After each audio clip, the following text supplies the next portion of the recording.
नमस्कार दोस्तों, welcome back to our YouTube channel. और आज हम बात करेंगे posology. Posology is made up of two words, posos and logos. Posos means how much, quantity, amount और dose, and logos is science. So posology is defined as a branch of medical science which deals with the dose or quantity of drugs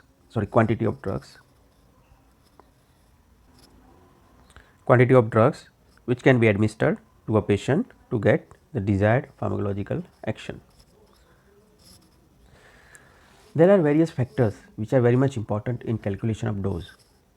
तो जब आप child dose calculate करते हो adult dose से, तो बहुत सारे फैक्टर्स है, या एक से दूसरा डोज कन्वर्ट करना है, तो ऐसे बहुत सारे फैक्टर्स है जो डोज कैलकुलेशन को अफेक्ट करते हैं।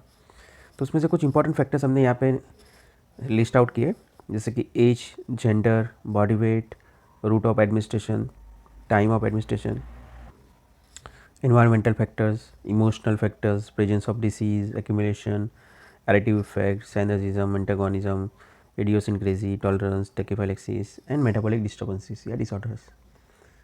so इन फैक्टर्स को थोड़ा और ब्रीफ और डिटेल करेंगे कि भाई ये फैक्टर्स कैसे अफेक्ट करते हैं।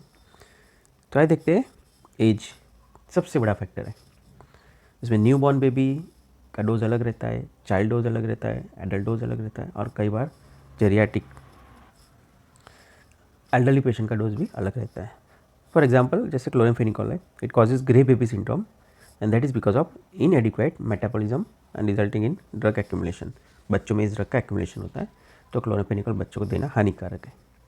वैसे ही इमोक्सिलिन का एब्जॉर्बेंस बच्चों में हायर होता है, ज़्यादा मतलब इफेक्ट आता है, क्योंकि उस पर गैस्ट्रिक एसिडिटी का इफेक्ट मतलब एसिडिटी लेस होती है, तो उसका एब्जॉर्प्शन अच्छा होता है। फिर चिल्ड्रन की बात करें, ये न्यू बॉर्न की हम बात कर रहे थे, अभी चिल्ड्रन की बात करें, they need lesser dose than a normal adult because the pharmacokinetic profile and which includes metabolism and excretion. तो बच्चों का metabolism, digestion normal human adult से अलग होता है। आप बोल सकते हो कि वो ज़्यादा होता है, तो इसी के लिए डोज कैलकुलेशन अलग होता है, तो उनको कम डोज चाहिए। Children can tolerate relatively larger dose, बहुत ही ज़्यादा डोज टॉलरेट कर सकते हैं देन एल्डरली। एल्डर पेशेंट को हिप्नोटिक या सेडेटिव्स है, उसका डोज कम दो तो भी काम चल जाता है, लेकिन एल्डर पेशेंट बच्चों को वो, क्योंकि because of their activity, the alertness, the blood brain barrier of children, छोटे बच्चों का आर नॉट वेल डेवलप्ड। जो हम ड्रग टू ब्रेन की कोई भी दवाई देते हैं दिमाग की, तो क्या वो ब्लड ब्रेन बैरियर इज एक बैरियर है जिसको पार करना होता है उस मेडिसिन को। तो बच्चों में वो कम डेवलप होता है, यानी मेडिसिन बच्चों में blood brain barrier easily cross कर जाता है, तो ब्रेन में उसका इफेक्ट जल्दी आ जाता है, मतलब कम डोज में भी वो आ जाएगा। जबकि एडल्ट पेशेंट में वही डोज अलग रहता है, ज़्यादा रहता है। अब एडल्ट की हम नॉर्मली कंसिडर करते हैं 18 years of age, 70 kg body weight and body surface area 1.7 to 1 मतलब इसको एडल्ट गिनते हैं कि एक एडल्ट है तो या तो 18 साल के ज़्यादा उम्र का है, या उसका वेट 70 kg है और बॉडी सरफेस एरिया इस रेंज में है। एल्डरली पेशेंट या जेरियाट्रिक्स किसे बोलते हैं, more than 60 years, they need lesser dose because the pharmacokinetic profile वो लो हो गया है, pharmacokinetic profile. They are more sensitive to certain diazepams and morphines हैं, जो भी सीडेटिव्स हैं उनको ज़्यादा सेंसिटिव रहते हैं। फिर जेंडर यानी मेल और फीमेल, तो काफ़ी सारी मेडिसिन तो दोनों में एक ही डोज से या एक ही इफेक्ट देती है, लेकिन बहुत सारी और मेडिसिन भी है जो दोनों मतलब मैन और वुमेन में उसका अलग इफेक्ट आता है। खास करके वुमेन को कुछ स्पेशल कंडीशंस होती है, तब इनका कुछ स्पेशल अटेंशन देना पड़ता है, जैसे कि morphine and barbiturates, they produce more excitement before sedation in women as compare to normal man. और स्पेशल केयर भी लेना पड़ता है वुमेन में, जब उनका मेंस्ट्रुएशन पीरियड होता है, प्रेगनेंसी या लैक्टेशन होता है, तब अगर उनको कोई दवाई लेनी होती है या लेने का टाइम है तो ज़्यादा संभालना पड़ता है, क्योंकि इफेक्ट डाइवर्स हो सकते हैं। ड्रग्स विच में stimulate the यूटेरिन smooth muscle like strong purgatives होते हैं, एंटी मलेरियल ड्रग्स होते हैं कुछ, और गट अल्कलॉइड्स वाले कुछ ड्रग्स है, तो they are contraindicated during pregnancy, क्योंकि यूटेरिन को स्टिमुलेट करेंगे तो अर्ली प्रेगनेंसी, अर्ली चाइल्ड बंद हो सकता है, तो वो डेंजर हो सकता है। फिर लैक्टेशन के टाइम पे जब न्यूबॉर्न बेबी होता है वुमन के पास, तो जैसे एंटीहिस्टामिनिक है, मॉर्फिन है, टेट्रासाइक्लिन है, ऐसी ड्रग नहीं देते क्योंकि ये बच्चे में पास होती है, मिल्क में एक्सक्रीट होती है, तो बच्चों में उसकी अनवांटेड अननेसेसरी इफेक्ट आ सकती है जिनको ज़रूरत भी नहीं है। तो ये एक है, फिर अल्कोहल है, बार्बिचुरेट्स है, या सब नार्कोटिक ड्रग्स हैं, तो वो भी अगर वुमन जब प्रेग्नेंट है, अंदर फिटस है और तब देते हो, तो ये पास होके प्लेसेंटा थ्रू पास होके बच्चे में जाता है, तो इसका इफेक्ट बच्चे में भी देखने को मिलता है। तो आप बोल सकते हो कि इसकी अननेसेसरी अनवांटेड साइड इफ़ेक्ट्स आपको बच्चों में मिलेगी, इसलिए प्रेग्नेंट वुमेन को ऐसी दवाइयाँ नहीं देते। तीसरा फैक्टर है बॉडी वेट। बॉडी वेट खुद भी एक इम्पॉर्टेंट फैक्टर है। जैसे कि हम एवरेज बॉडी वेट गिनते हैं, एक एडल्ट का 70 kg गिनते हैं, तो उसके हिसाब से सारे मार्केट में जो भी दवाई उनकी डोज उस हिसाब से कैलकुलेटेड है। In case of obeys patient, बहुत बार क्या होता है, कोई पेशेंट ओबेज होता है, हमने कंसिडर किया 70 kg वेट, लेकिन उससे ज़्यादा भी उसका होता है, बहुत बार डबल भी होता है, तब जो एग्जिस्टिंग डोज है उसको कम पड़ेगा, तो उसका डोज कैलकुलेशन रिकैलकुलेट करना पड़ता है। फिर आएगा route of administration. Like route of administration it affects therapeutic effect. जैसे कि आप इंट्रावेनस डोज देते हो तो बहुत ही वो कम डोज में अच्छा इफेक्ट मिलता है, क्योंकि directly enters into the systemic circulation. Oral dose होता है तो उसका पहले स्टमक में डिजोल्यूशन होता है, फिर उसका एब्जॉर्प्शन होता है, साथ में मेटाबॉलिज्म डिस्ट्रीब्यूशन भी होता है, तब जाके उसका इफेक्ट मिलता है जो ओरिजिनल डोज से कम मिलता है। तो अगर आपको बहुत ही अच्छा और क्विक एक्शन चाहिए तो ओरल डोज नहीं लेते, आईवी डोज लेते हैं। तो रूट का भी इफेक्ट है, टाइम ऑफ एडमिनिस्ट्रेशन आप कम डोज ले रहे हो, जैसे कि फूड स्टमक में तब फूड है, मतलब फेड स्टमक है या एम्प्टी स्टमक है, तो उसके ऊपर वो डिपेंड करता है। Some drugs are more rapidly absorb from empty stomach, तो उनको खाने से पहले लेना है। कुछ ड्रग पे मिल्क का भी इफेक्ट होता है, पोस्ट मील उनका एब्जॉर्प्शन अच्छा होता है, तो खाने के बाद वो लेते हैं। The irritating drugs are better tolerated with administered after meals, मतलब मील के बाद उनको लेते हो तो उनका इरिटेशन कम आता है। एंटासिड्स आर टेकन बिफोर मील।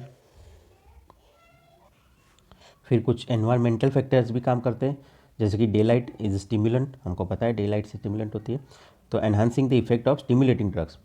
और डार्कनेस में नींद ज़्यादा आती है, तो हिप्नोटिक्स और सिडेटिव्स रात को अच्छा इफेक्ट देते हैं, तो दिन को अगर आप सोने की दवाई लें तो उसका इतना इफेक्ट नहीं आएगा, क्योंकि हमको दिन में सोने की आदत नहीं है। और वही चीज़ अगर रात को अच्छी इफेक्ट देती है, और स्टिमुलेंट होते हैं वो दिन को अच्छा इफेक्ट देते हैं, क्योंकि नॉर्मल हमारा टेंडेंसी है दिन में काम करने का, रात को स्टिमुलेंट इफेक्ट कम देता है, क्योंकि नेचुरली हमारा सोने का टाइम होता है। The amount of barbiturates required to produce a sleep during day time is much higher. दिन को सोना है तो ज़्यादा दवाई लेनी पड़ेगी। इमोशनल फैक्टर्स भी है कुछ, females are more emotional than males and requires dose which is less, तो बहुत बार उनका डोज वुमेन का अलग भी हो सकता है, या सेम डोज पे रिस्पॉन्स काफ़ी अलग हो सकता है। और इनर डोज फॉर्म, जिसको हम प्लेसिबो बोलते हैं बहुत बार, तो वो भी एक इमोशनल फैक्टर की तरह काम करता है। बहुत बार कुछ टैबलेट होती है जिसमें कोई दवाई या मेडिसिन नहीं होती है, फिर भी अगर टैबलेट डॉक्टर ने दी है तो उसका जो इमोशनल साइकोलॉजी काम करता है फैक्टर, कि हाँ मुझे ये गोली मिल गई ना, आई विल बी क्योर्ड, तो जो पॉजिटिव एनर्जी रहती है, जो इमोशनल फैक्टर काम करता है, तो बहुत बार वो भी एक हेल्प करता है अंदर से क्योर करने में। और दवाई नहीं है, कम है, या कुछ और दवाई है, लेकिन वो जो ट्रस्ट जो काम करता है, आपका इमोशन किसके साथ जुड़ जाता है, तो बहुत अच्छा इफेक्ट मिलता है। प्रेजेंस ऑफ डिसीज़, अब पहले से कोई और डिसीज़ है, आप किसी दूसरी डिसीज़ के लिए ट्रीटमेंट कर रहे हो या गोली खा रहे हो, तो उसका प्लस और माइनस दोनों कुछ भी इफेक्ट हो सकता है, मतलब देयर इज इंटरेक्शन, तो इंटरेक्शन होता है। लाइक बार्बिचुरेट्स है एंड क्लोरप्रोमिजिन, दोनों को एक साथ दे सकते हो, तो क्या होता है कि पेशेंट को लीवर सिरोसिस हो सकता है काफ़ी टाइम पे उन दोनों का, क्योंकि दोनों का साइड इफेक्ट सिमिलर है। फिर स्टेप्टोमाइसिन है जो किडनी थ्रू एक्सक्रीट होता है, जो उनको पता है कि किडनी से निकलता है, तो ऐसे कोई पेशेंट है जिनकी किडनी फेल है तो उनके लिए प्रॉब्लम कर सकता है। एक्यूमुलेशन, बहुत सारी ड्रग ऐसी होती है जो बॉडी में जिनका एक्यूमुलेशन होता है, स्लोली अब जितना भी डोज अंदर लेते हो एडमिनिस्टर करते हो, वो कभी 100% एक्सक्रीट एलिमिनेट होता ही नहीं है, कुछ ना कुछ परसेंट बॉडी में रह जाता है लंबे टाइम तक। जब उसका उसी ड्रग का यूज़ करते हैं थोड़ा थोड़ा बॉडी में जमा होता है, और जिस भी ऑर्गन में वो जमा होगा एक्यूमुलेट होगा, वहाँ पे आपको पक्का कोई साइड इफेक्ट मिलेगा ओवर अ लॉन्ग पीरियड। जैसे कि पैरासीटामोल है, तो हम जानते हैं कि उसका लीवर में एक्यूमुलेशन होता है, तो सर्दी बुखार या एज अ पेन किलर जब उसको यूज़ करते हैं ओवर अ लॉन्ग पीरियड, तो हर बार गोली लेने के बाद कुछ ना कुछ अमाउंट बॉडी में जमा होता है लीवर में। तो ओवर अ लॉन्ग पीरियड, बहुत साल बाद अगर आप कंटिन्यूसली ये गोली खाते रहते हो तो लीवर का प्रॉब्लम पक्का होता है। एडिटिव इफेक्ट ऐसा है कि when the total pharmacological action of two drugs, दो ड्रग को जब साथ में देते हैं तो उन दोनों की इफेक्ट, दोनों जब इंडिविजुअली देते हैं तब जो इफेक्ट आती है उसका नेट सम होती है, मतलब इक्वल टू होती है, इक्वल टू दोनों की अमाउंट का इक्वल अमाउंट टोटल सम होता है, तो उसको बोलते हैं एडिटिव इफेक्ट। जैसे कि आप एफिडिन लो और एमिनोफाइलिन लो, तो दोनों एक ही तरह का काम करते हैं, दोनों को साथ में लेते हैं तो इफेक्ट ज़्यादा मिलती है, मतलब दोनों की एक साथ सम टोटल हो जाती है, तो इफेक्ट अच्छी मिलती है। जबकि साइनर्जिस्टिक इफेक्ट में क्या होता है कि जब दो ड्रग को एक साथ देते हैं तो दोनों में ऐसा पॉजिटिव इंटरेक्शन होता है कि जो अल्टीमेट इफेक्ट है जो अनएक्सपेक्टेडली लार्जर और अच्छा बेटर मिलते हैं। तो जो दोनों का इंडिविजुअल अगर सम करने जाओ आप तो जितना मिलना चाहिए उससे ज़्यादा मिलते हैं इफेक्ट, तो उसको बोलते हैं साइनर्जी। और ये पॉजिटिव इंटरेक्शन दिखाता है, जैसे कि प्रोकिन और एड्रेनालिन। फिर एंटेगोनिज्म है, ये पूरा अपोजिट इफेक्ट है। जब दो ड्रग को एक साथ लेते हैं तो दोनों ड्रग एक दूसरे का अपोजिट काम करती है, और होता क्या है अल्टीमेटली जो इफेक्ट है वो आपका लेसर हो जाता है। जैसे कि आपका बहुत सारे एग्जांपल्स हैं, दो ड्रग, जैसे कि आप नींद की गोली लेते हो, साथ में स्टिमुलेंट कोई ड्रग होती है, फिर आपको कोई ड्रग आप ले रहे हो जिसका साइड इफ़ेक्ट डायरिया है, बराबर है, और आप किसी और डिसीज़ के लिए उसको यूज़ कर रहे हो, तो इफ़ेक्ट अगर दोनों का अलग अलग होता है, एंटागोनिस्टिक होता है, तो प्रॉब्लम करता है। कई बार ये जो एंटागोनिस्टिक इफेक्ट है वो काम में भी आता है एज ए एंटीडोट। जैसे कि किसी ड्रग का पॉइजनिंग हो गया, किसी ड्रग का कुछ साइड इफेक्ट आ रहा है, उसको अभी एक बार एडमिनिस्टर करने के बाद निकाल तो नहीं सकते, लेकिन अगर कुछ उसकी इफेक्ट कम करनी है तो हम क्या कहते हैं उसका एंटीडोट देते हैं। तो एंटागोनिस्टिक इफेक्ट दे देनी है, उसकी इफेक्ट कम करनी है तो उसका एंटागोनिस्ट, उसी ड्रग का एंटागोनिस्ट पेशेंट को देते हैं, तो वो जो इफेक्ट है वो नलीफाई हो जाता है, कम हो जाता है। खास करके पॉइजन में ये होता है। तो एसिडिटी बहुत बढ़ गई है किसी की, या किसी ने गलती से एसिड थोड़ा मुंह में चला गया, कुछ ऐसा भी होता है, तो उसको ट्रीट करने के लिए क्या करना पड़ेगा, मिल्क ऑफ मैग्नीशिया जो कि अल्कलाइन है, तो एसिडिक को न्यूट्रलाइज कर लेगा। बहुत सिंपल सा एग्जांपल है। वैसे ही आपको पॉइजन है, स्नेक विनोम है, तो वो एक तरह का एंटीडोट है, तो स्नेक विनोम को वो न्यूट्रलाइज करेगा। ये जो एंटागोनिज्म अगर थोड़ा और डिटेल देखें तो उसके कुछ स्पेसिफिक टाइप्स होते हैं। जैसे एक होता है कॉम्पिटिटिव, रिवर्सिबल बोलते हैं, तो दोनों ही जो ड्रग है, डॉट एंड एंटीडॉट, जो ड्रग है उसका एंटीडॉट है, दोनों एक ही रिसेप्टर पर एक ही जगह पे अटैच होते हैं, यानी दोनों में कंपटीशन होती है कौन पहला अटैच हो जाए, इसलिए वो एक दूसरे को इफेक्ट को नलीफाई कर देते हैं, ताकि जहाँ ड्रग अटैच होनी है वहाँ पे अगर एंटागोनिस्ट या उसका एंटीडॉट अटैच हो जाता है तो ड्रग अटैच नहीं हो पाती है और उसकी इफेक्ट नहीं मिलेगी। इसी तरह से एक एग्जाम्पल है, उसका एग्जाम्पल एसिटाइल कोलिन या एट्रोपिन, एक ही रिसेप्टर पे काम करते हैं, इसलिए एक दूसरे का एंटीगोनिस्टिक इफेक्ट देते हैं। नॉन कॉम्पिटिटिव और इरिवर्सिबल एंटागोनिज्म, दोनों की अटैचमेंट साइट अलग रहती है और वैसे वो काम करेंगे, यानी दोनों की कोई कंपटीशन नहीं है, एक का रिसेप्टर अलग है, दूसरे का रिसेप्टर या अटैचमेंट साइट अलग है, अलग अलग जगह पे दोनों काम करते हैं, यानी इसको नॉन कॉम्पिटिटिव बोलते हैं। दूसरा है फिजियोलॉजिकल एंटागोनिज्म, दोनों की साइट्स ही अलग है, पूरा जैसे बोलेंगे अटैचमेंट, यहाँ तो क्या रिसेप्टर एक ही है, आजू बाजू है, सिर्फ अटैचमेंट साइट अलग है, उसमें तो दोनों का अलग से इफेक्ट ही अलग साइड फिजियोलॉजिकल इफेक्ट मिलता है अलग अलग जगह पे काम करके, तो वैसे भी उनका एंटागोनिज्म हो सकता है।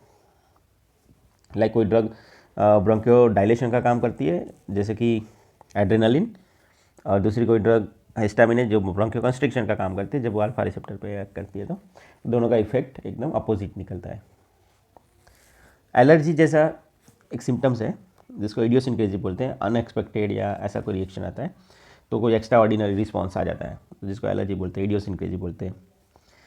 तो जो स्मॉल क्वांटिटी ऑफ एस्पिरिन में कॉज गैस्ट्रिक हिमोरेज, बहुत बार सबको नहीं होता, किसी किसी पेशेंट को, और हमको पता नहीं चलता कि क्या हुआ, तो इसको बोलते हैं इडियोसिनक्रेसी, मतलब अनएक्सपेक्टेडली, सब में नहीं होता, कभी कभी होता है, किसी किसी को होता है, और वो एलर्जी टाइप होता है कि जो उसको सेंसिटिव है उन्हीं को होता है, लेकिन जब होता है तब बहुत ही वो जो रिएक्शन है वो रिस्पॉन्स बहुत ही लार्ज अमाउंट में होता है, मतलब अगर हिमोरेज हो गया, ब्लडिंग हो गया, एसिडिटी इंक्रीज हो गया तो बहुत ज़्यादा इतना हो जाएगा कि आप डर जाएंगे क्या हो गया अचानक, एलर्जी हो गया, इडियोसिनक्रेसी है। जैसे कि पेनिसिलिन का सेंसिटिव कोई केस होता है, सल्फर ड्रग में कोई सेंसिटिव होते हैं कुछ लोग, तो उनको ये अचानक से ऐसे रिएक्शंस मिलते हैं।